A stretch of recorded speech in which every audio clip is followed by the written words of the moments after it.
Last week. I hope it's okay that we leave the Matthew text as having been read.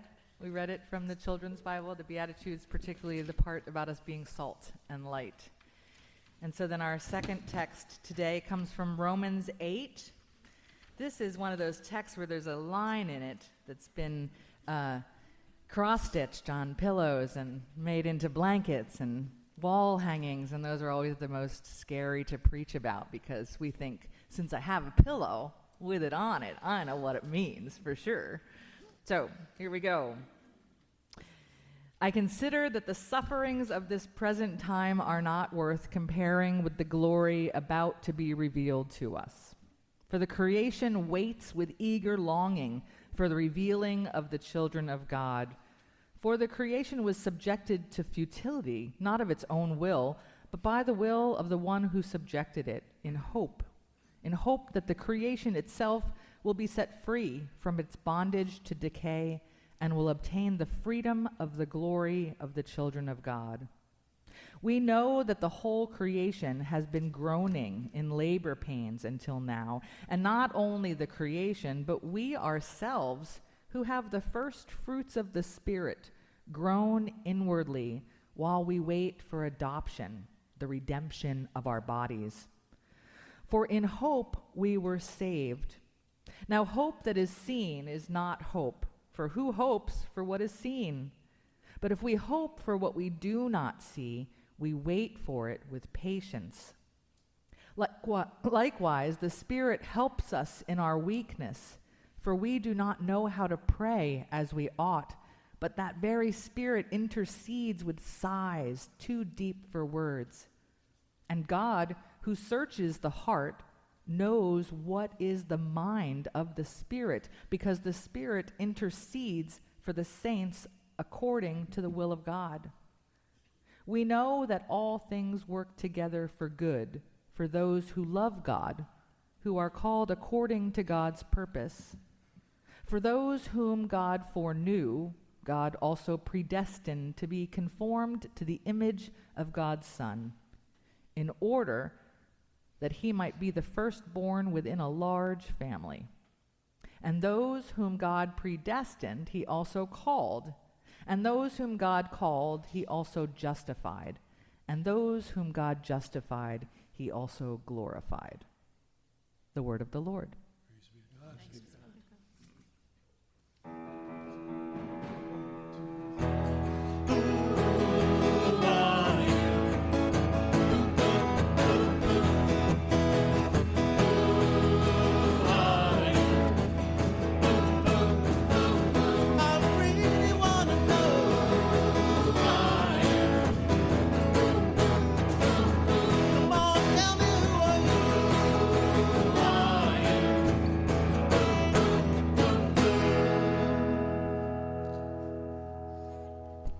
Not getting old yet, just so you know. Welcome to our fourth episode in sharing our stories. Today's guest is Sherry Gesregan. Come on up if you want. Sherry has 6 bird feeders, and she taught me that birds do not have a sense of smell, but squirrels do. And there is such a thing as black oil sunflower seeds with a little kick of hot pepper, and it keeps the squirrels away, but not the birds. She is particularly fond of bluebirds, and she feeds them the specialty dried mealworm. She's committed. Sherry is a lifelong Presbyterian. Currently, she serves as our deacon on our deacon board, where she takes responsibility for the special needs that we have, like needs of transportation to the doctor, or needs for home meal delivery.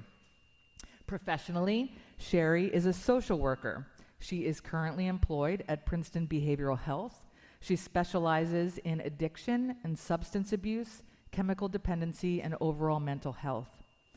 She has a lot of experience with the principles of the 12 steps, which helps her when she is working with people to change their coping skills from unhealthy coping skills to healthy coping skills. Sherry has known a lot of grief. She has buried both her parents, an older brother, 2 younger brothers, one when he was 18, a niece, and 2 husbands. Sherry has 3 grown sons and 2 grandchildren.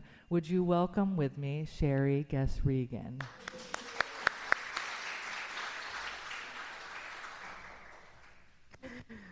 This is exciting. I'm so glad Sherry agreed to share some of her story with us.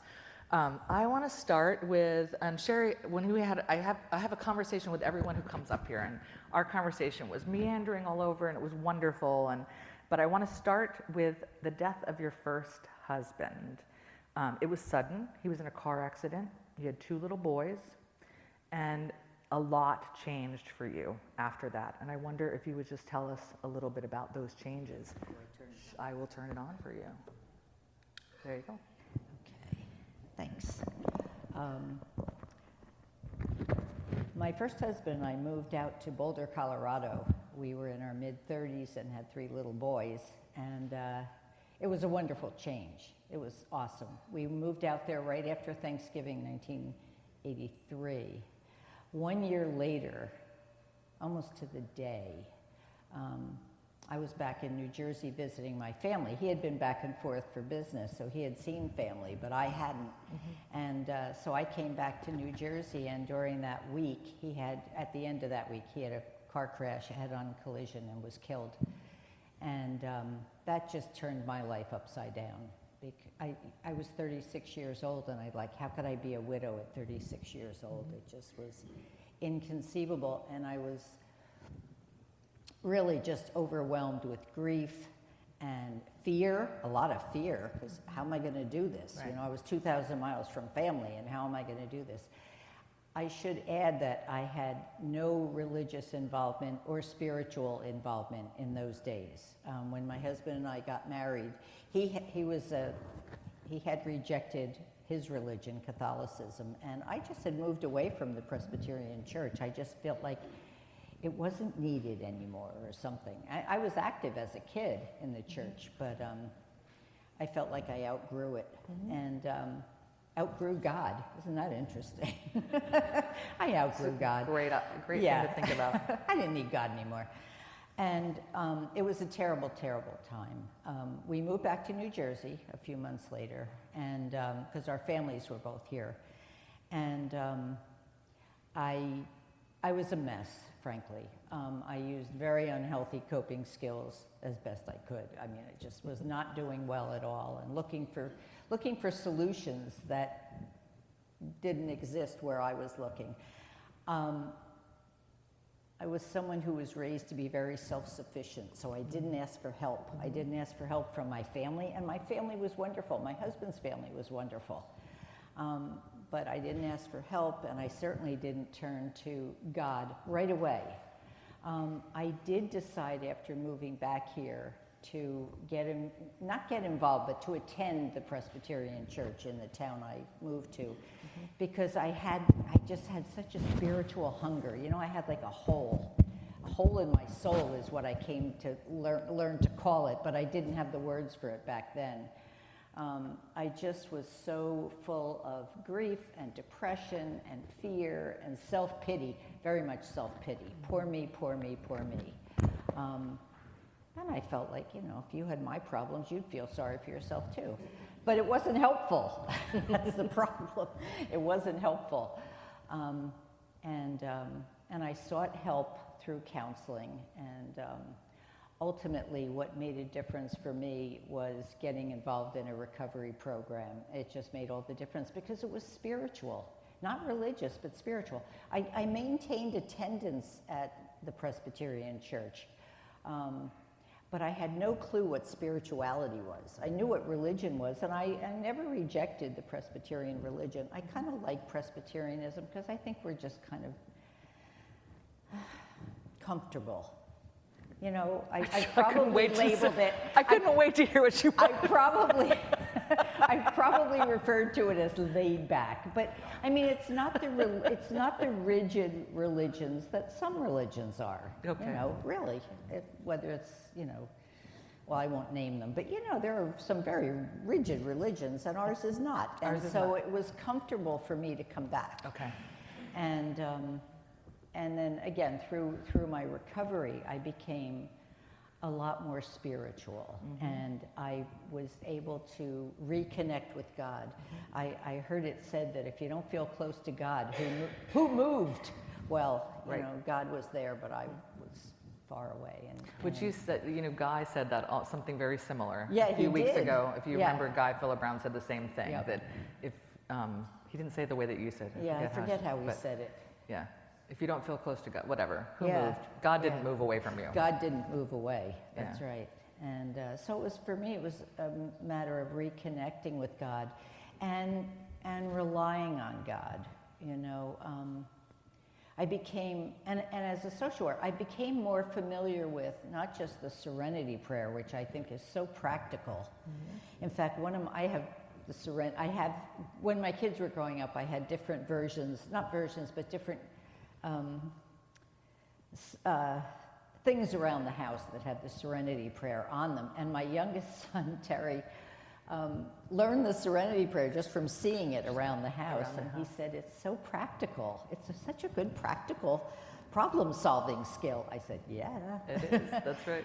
And also, I became more familiar with the St. Francis prayer, you know, and stop me if I go off on a tangent, but one of the things, right before my husband died, my youngest son started full-day kindergarten. So I was going to have all day on my own, and I thought, I need a little job. I need a little fluff job. And for me, the idea of a fluff job was working in a florist. Now, I have come to find out that's a lot harder than, you know, I just think of arranging flowers and how pretty they are. I don't think about, you know, the thorns and cutting my hands and the reality of being a florist, but that was my intention. I thought, you know, my husband's busy with his job and he travels sometimes and the kids are in school. I need a job, a fluff job. And that was my plan in September of 1984. And then, of course, 2 months later, he was killed. The interesting thing is, I had a degree in sociology and psychology, undergrad, and I had decided I never wanted to go back to social work, and yet after he died, that was the thing that stood out in my mind, that I wanted to go back to school and get a master's in social work, because to use my pain to help other people in pain. I don't remember thinking it that logically, but emotionally that's what I felt. I think what you told me is that you wanted to be a helper. Yeah. And that was the way, that was a path to being a helper. Which ties in with the text that you picked. You picked the Matthew text. So why did you pick that text? I didn't pick the Matthew text. I picked it to share with you, but when I was a teenager and joining the church up in Bloomfield, which is where I grew up, the pastor, Dave Newsom, picked a Bible passage for each one of us, because he knew us, because we were joining the church. He had gotten to know us all. He knew my family. And he picked that one for me. Let your light so shine before God that they see your good works and give glory to your Father in heaven. And I always remembered it. And I thought... I'm just going to pause and say, did everyone notice that she just quoted scripture to you? The only one. Everyone can do it. The only one. Every single one of you can memorize scripture. You absolutely can. If Sherry can do it, right? We can all do it. From the time I was 16. I mean, it just... because it meant a lot to me. You know, it was like a message, you know, that I have to do something purposeful and meaningful and helping. Because I was in so much pain, and I just wanted to I think I wanted to get out of my own pain and help somebody else. Makes sense. Yeah. So tell us a little bit about how you see God at work in your work, or God's presence in your work. Often. One of the questions, I still work per diem social work. I retired at the beginning of COVID, and they kept me on as a per diem so that when things lightened up a bit after, you know, along the way, I went back and I work a couple days a week. And when I meet with patients who have either psychiatric and or addiction issues, one of the questions we always ask as social workers is, what do you see as the purpose for your life? And a lot of times they don't know. Or they say, there is no purpose for my life, and that's why they were suicidal and got themselves admitted, or why they got so addicted to drugs, and because they don't see a purpose. And what occurs to me every time, and I usually share with them, is there is a purpose for your life. I'm not going to claim to know what it is. I'm not that smart. I don't have a crystal ball, but I believe there is. Each one of us, I believe, has a purpose, whatever that might be, you know, whether it's being a parent or a friend or a sibling or whatever. And it's interesting that I became more involved with this church, moving here, and once my second husband had died, and his was not a tragic death. He was 80 years old. He was in failing health, very much failing health, and it was his time. And so it wasn't traumatic the way the first loss had been. Likewise with my family, you know, with my parents were elderly when they died, whereas one of my brothers was really young, and my niece was young. But the question was, where do I see God? Where do you see God in your work? Well, I see being a deacon. When I was asked to be a deacon, I was like, I'm going to become church lady, and I have no idea what that involves. But I found out, and I realized that being a deacon is like being a social worker for the church. And I've enjoyed that involvement. So that's a big place. My birds give me a sense of spirituality. My gardens, and I'm not an ace gardener, but I'm getting better year by year. And I love the beauty. I just love the beauty of it. And I don't do it for showiness or anything. Most of my gardens are in the back of my house. Right. But I just love that I can make the earth a little more beautiful, I have learned to meditate. I always said I could pray, but I don't know how to meditate. And I started doing that. And it's not like, I don't use Om or anything, you know, Middle Eastern or Far Eastern, anything. Although there's nothing wrong with that. No, there's not. But I end up, especially if I'm tired, you know, if I've had a busy morning and I'm tired, I'll kick back in my recliner. I got a little dog, and he's right next to me here. And I'll just close my eyes, and I don't even know how I start thinking about things, but I relax, and I just get a sense of peace. And I try to, I always try to come back to, God, give me direction for my purpose in life. You know, my purpose in life for a lot of years was raising my boys. And they turned out mostly okay. You know, we all went through a hard time, but they all survived. They're all grown-ups. One of them has 2 kids, who I adore. And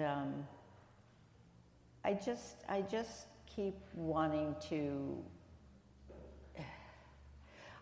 I want to do God's will is what it comes down to. And I get messages like being asked to be a deacon. You know, where did that come from? People didn't even know me all that well when I was asked to be a deacon. It was like 5 years ago, I think. And we hit the jackpot. Well, we hit the jackpot with you. And I feel very, very, very spiritual when I play handbells. I love playing handbells, and I am looking straight at Ruth Mortensen because she is a saint. The other handbell ringers in this congregation will tell you she has never once, and I've been playing handbells for, could be 20 years now, I don't even know, but she has never once gotten short-tempered, irritated, frustrated, or impatient with us. Ever. It's astonishing. And even when we practice, it feels spiritual to me. And, you know, we mess up, you know, we goof up. But you know what we have? You know what we have in handbell choir? A sense of humor. We definitely have a sense of humor. Peggy and I stand next to each other, and we take turns making mistakes and laughing at ourselves. You know, it's just, it's wonderful. It's wonderful. I wish we had more of you to join us. Oh, there's her little plug. So I picked, you mentioned to me that, and you started to allude to something actually, and maybe I want to change my question. I love when you were talking about your garden and that you're getting better at it, right? And that you love to see the earth, what did you just say? Gross or produce? Just beautify it. Beautify, right? Beautify Beautify the it, earth. yeah. Which, if you remember from the Romans passage, it talked the whole section leading up to, and we know all things work together for good, which is the passage that we think we know. But the whole section leading up to it has to do with the creation groaning, right? And that it's like not working, that we know we're not working, that our inner lives are even groaning because something's not right, and we're looking for and we're hoping for something we do not see, which is very much what gardening is. Even if you have a picture of what this flower is going to look like when it grows, you don't really know how it's going to take, or if it's going to take, and you don't, I'm a very amateur one, like I really don't know why this is growing, like when things grow. And I definitely don't, well, sometimes I can tell why I killed it, but I don't know how it grows, you know? And so you talked about God winking at us. And so we got into this conversation about God knowing things, or how things work out, and that, like that phrase that we all hear is that everything happens for a reason, right? Which I'll go ahead and say that there is a book called Everything Happens for a Reason and Other Lies I've Loved. And it's by the great Kate Bowler, who is a professor at Duke Divinity. And her book, my copy of her book, is in the Welcome Center. And if you haven't read it yet and you are inclined, I'm happy to loan it to you. And so I offer that as just a little bit of like, yeah, does everything really work out for good? Because if we only keep it to that phrase, everyone in this room knows something didn't work out for good. Right? And we're living it, and you have lived it many times. And so how do you manage seeing God winking at us and also knowing the world is groaning? I have a friend who says there are no coincidences, and she calls them God winks. You know, that if something happens, you know, it's God winking at you. Well, I probably have believed at times that things happen for a reason. But the more I thought about it, you know, the Holocaust, what possible good reason could that be? Or some of the more hideous crimes that we hear about, how could they possibly be in God's scheme of things? I don't think so.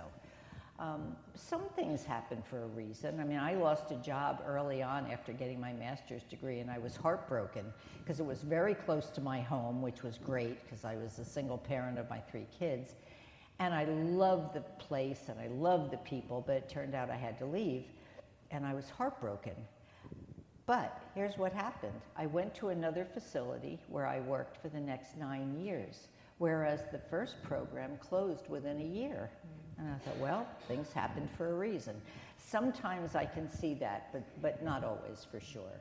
Not always for sure, because I don't think God makes God doesn't make horrible things happen. There's no way. Tell me about these hymns that you chose. So when we're doing this, whoever is featured picks the hymns for the day. And Well, so the next one is Take My Life and Let Me Be. That's when I had to borrow a hymnal because you know what? The first couple of hymns I wanted to pick, Guy picked. I was like, he picked my hymns. I can't pick them now. But so when I came to meet with Beth a few weeks ago, I had to borrow a hymnal and take it home and flip through and say, oh, I like this one, I like that one. Well, for the beauty of the earth, clearly. That's how we're going to close. And what was the last one? Take My Life. Take my life and let it be consecrated, Lord, to thee. Yeah, like certain ones I just remember from my childhood, and that was one. And that just fit with what I wanted to share this morning about having a purpose, because I know we all do. You know, we all do, whatever it might be. Sherry Gesregan, everyone. Thank you.